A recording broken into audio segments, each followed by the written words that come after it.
Buenos días y bienvenidos a Iceberg de Valor, el podcast de inversión basado en el Value Investing.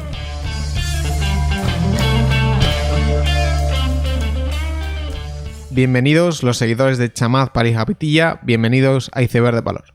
En esta segunda semana de septiembre nos sorprendía el documento oficial de Snowflake, la siguiente darling de software como servicio, en el que declaraban que tanto Salesforce como Berkshire Hathaway se comprometían a la compra de $250 millones en acciones de la compañía en un private placement que se produce en paralelo a la salida a bolsa. La sorpresa de la declaración, evidentemente, no viene por la parte de Salesforce, sino de la antigua fábrica textil y posteriormente conglomerado de Warren Buffett. Se trata, evidentemente, de una cifra anecdótica para la escala de Berkshire, al igual que lo fue la compra de Barrick Gold en su día, y que muy probablemente la idea viene originada por Ted o Todd o algún ayudante. Sin embargo, esto no ha sido motivo para no acaparar múltiples titulares de prensa, convirtiendo a Snowflake en probablemente la salida a bolsa más caliente de todo el año. Sobre este movimiento hay que tener en cuenta dos ideas. Lo primero es que casi con toda seguridad Berkshire ganará dinero con esta inversión, ya solo por cómo se estructuran las salidas a bolsa y el pop inicial que se está convirtiendo ya en algo súper tradicional. Y el punto 2, y aunque muy poca gente está mencionando esto, esta no es la primera, sino la segunda vez que Berkshire toma parte en una salida a bolsa de software en los últimos años, porque la primera compra de este tipo fue de StoneCo hace más de un año. Quizás esta inversión de Berkshire fue incluso más exótica que Snowflake al tratarse de una compañía brasileña con ciertos parecidos a Square en Estados Unidos, y esta vez al menos pues la compañía es americana, pero creo que eso no va a evitar que todo el mundo pues tenga puesto un ojo en Snowflake, y la salida a bolsa, para ver un poco precedentes, de StoneCo fue con un pop del 33% en su primer día, en un mercado menos caliente que el actual en ese sentido. Así que viendo cómo Encino o Zoom tuvieron pops de triple dígito el primer día, pues no me atrevo ni a pronosticar lo que ocurrirá con Snowflake. Una de las compañías que más cerca tienen la salida, como he mencionado en varios capítulos anteriores, es Palantir, que celebraba su Investors Day esta semana. Lo tenéis en Vimeo para el que esté interesado. Hay varios puntos interesantes sobre la salida de Palantir, más allá de la polémica de si realmente son buenos o tienen una plataforma o no. Pues lo primero es que Palantir no va a levantar capital en su salida a bolsa, es decir, va a ser un direct listing. Un direct listing que es la continuación de un mercado secundario privado que la empresa ya había tenido hasta ahora, y es más, o sea, el precio por acción de Palantir en ese mercado secundario privado se ha duplicado en este año 2020. Entonces, aunque a nivel técnico creo que no estoy preparado para dar una opinión sobre la plataforma de Palantir, aún así sí que me parece significativo que por un lado pues no amplíe capital. Lo lógico es que si estuvieran engañando al público, pues habría ampliación de capital. Y el segundo punto interesante es que el 80% de las acciones estarán sujetas a lock-up hasta que se presenten resultados del año 2020. Por lo que veremos si ese lock-up acaba generando incertidumbre o no. Personalmente creo que lo que hay detrás de esto es que 2020 va a ser un año magnífico a nivel operativo y captación de negocio para Palantir. El COVID es un viento de cola claro para una empresa que diseña todo tipo de software de seguimiento y análisis de datos para el Departamento de Defensa de los Estados Unidos.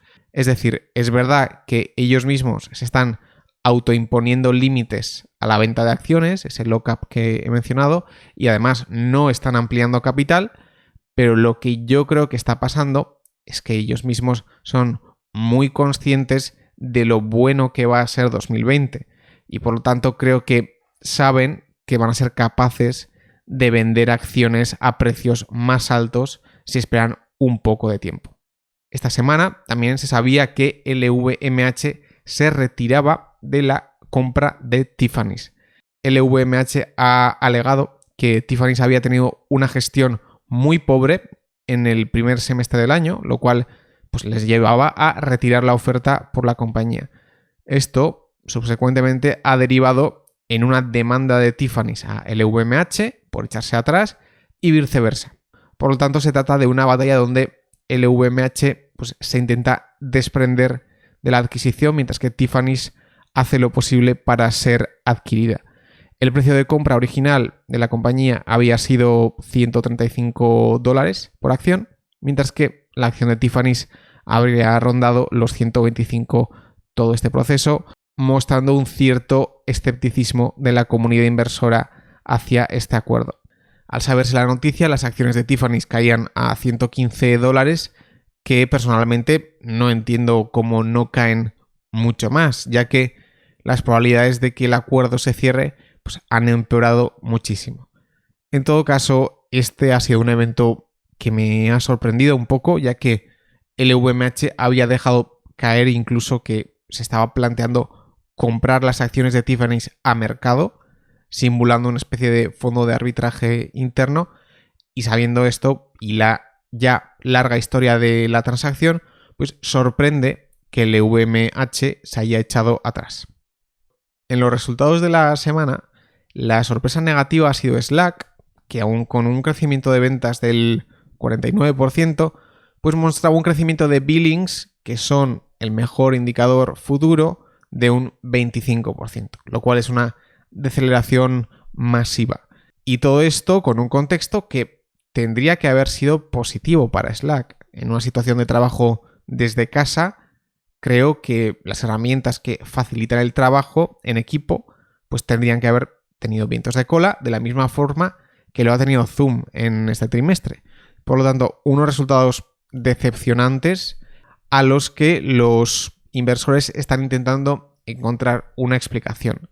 Mi explicación, y esto es un poco a alto nivel y no lo tengo comprobado, es que Slack pues, se ha encontrado o se puede encontrar en el futuro con un muro en captar nuevas empresas. Es decir, aunque es verdad que Shopify funciona con Slack, muchísimas startups lo hacen y las compañías grandes, pues muchas de ellas funcionan con Slack, llega a un punto que para captar más hay que expandirse al sector de la pequeña y mediana empresa, donde Microsoft creo que tiene varias ventajas sobre Slack. Para empezar, una red de distribución ya hecha y muy fuerte. Por otro, un producto como Microsoft Teams, que aunque se puede argumentar que es mejor o peor que Slack, tiene un precio muy bajo o incluso gratis en ciertos casos.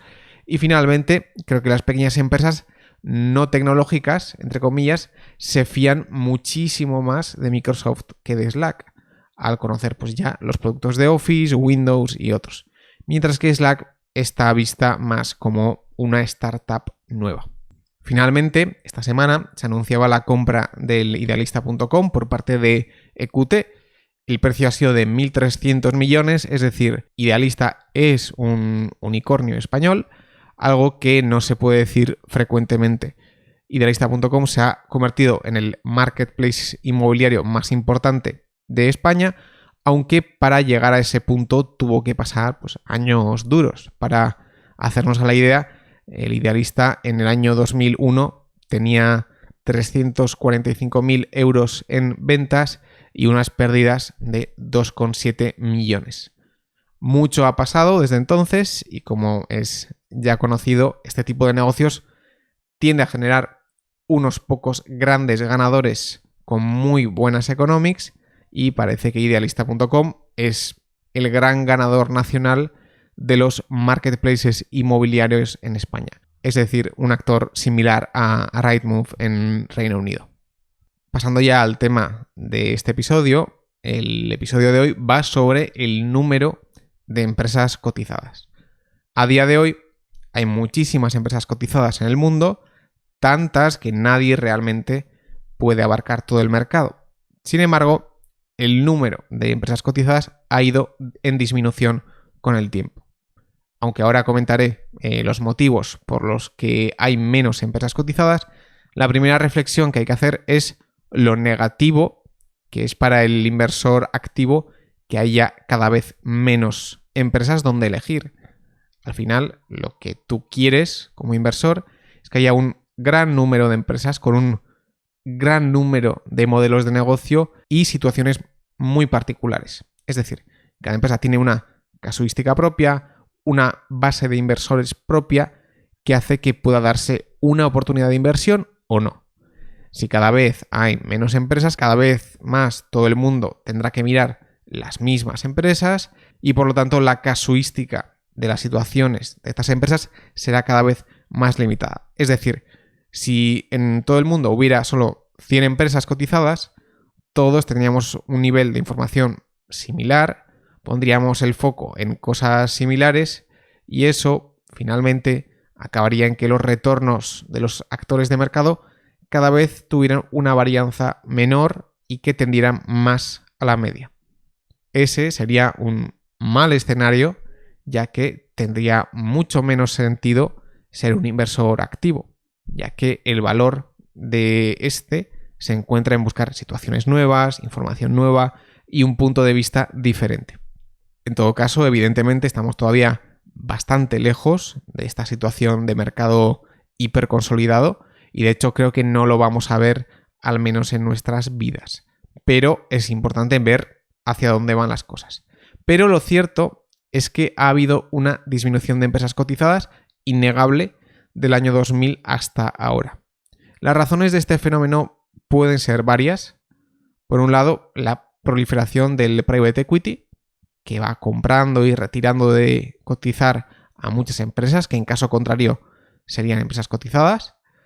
Pero por otro lado, es probable que a día de hoy existan en total menos empresas que en el pasado. Es decir, las industrias están más concentradas que en el pasado. Y realmente esta visión es coherente con la idea de que en los últimos 30 años se ha innovado menos que en el pasado, o al menos en términos de productividad llevamos varios años bastante malos a nivel global. ¿Y esto cómo puede ser posible con el avance tecnológico que estamos viviendo? ¿Cómo puede ser que la productividad no esté mejorando? Pues el asunto es que hace 100 años los cambios de productividad eran muy grandes.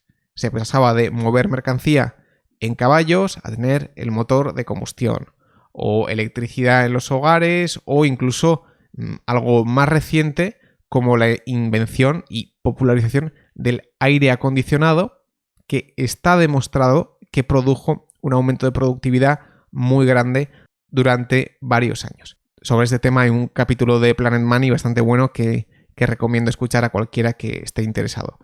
La innovación más allá de Internet en los últimos años ha sido pequeña frente a lo que se producía en el pasado. Y esto es importante porque cuanta mayor innovación hay, es precisamente en esos momentos donde más empresas se suelen crear, mientras que si las innovaciones son incrementales o pequeñas, esto hace que los sectores consoliden en pocos actores. Quizás pues, antes había 100 marcas de tostadoras diferentes, mientras que hoy pues, hay 12. Y lo mismo pasará con coches y otros muchos sectores más. Entonces creo que este fenómeno hace en general que haya menos empresas y por lo tanto menos empresas cotizadas. Bien, hasta ahora he dado una visión muy pesimista de este asunto. Básicamente he dicho que los mercados están consolidando y que, pues como hay otros vehículos alternativos a cotizar, las empresas no están decidiendo salir a bolsa. Sin embargo, creo que hay un rayo de luz en este tema y ese rayo de luz es que el mercado de salidas a bolsa está muy caliente en los últimos tiempos. Muchas compañías están viendo con muy buenos ojos salir a cotizar y piensan que pueden conseguir valoraciones altas. La clave de esto es que de la misma forma que la burbuja.com atrajo a muchas empresas a salir a cotizar porque podían conseguir muchísimo dinero, pues sin esa burbuja.com no hubiéramos tenido muchas de las empresas que hoy en día tenemos cotizando, lo cual es muy positivo. Y además, esto tiene una segunda vertiente muy interesante, es que es posible que dentro de 3-5 años exista un cementerio de empresas que han salido a cotizar ahora con expectativas muy altas, valoraciones muy altas y que hayan decepcionado en sus expectativas. Por lo tanto, de la misma forma que los años 2000 fueron años muy fértiles para ser inversor activo, es posible que este cementerio hipotético de empresas que estoy planteando, con las salidas a cotizar reciente, pues revierta también en un campo fértil para la inversión emprendedora en empresas cotizadas en los siguientes 3 y 5 años. Y el segundo rayo de esperanza, y esto es realmente en Estados Unidos, es la proliferación de los vehículos como los SPACs, que no tienen otro objetivo y otros incentivos que básicamente sacar a cotizar cualquier empresa. Por lo tanto, esta proliferación inesperada de SPACs pues hará que muchas empresas que nunca se habían planteado salir a cotizar lo hagan. Otra vez, muchas de ellas es probable que acaben en un cementerio de empresas pocos años después, pero un cementerio de empresas que puede dar lugar a grandes oportunidades de inversión para el que pueda distinguir qué es una empresa decente y qué no.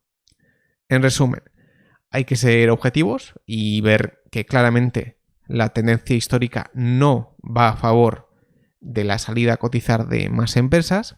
Sin embargo, en los últimos meses estamos viendo un mercado cada vez, entre comillas, más receptivo a las salidas, lo cual va a tener que terminar en algún tipo de decepción futura donde pueden surgir oportunidades de inversión muy, muy buenas.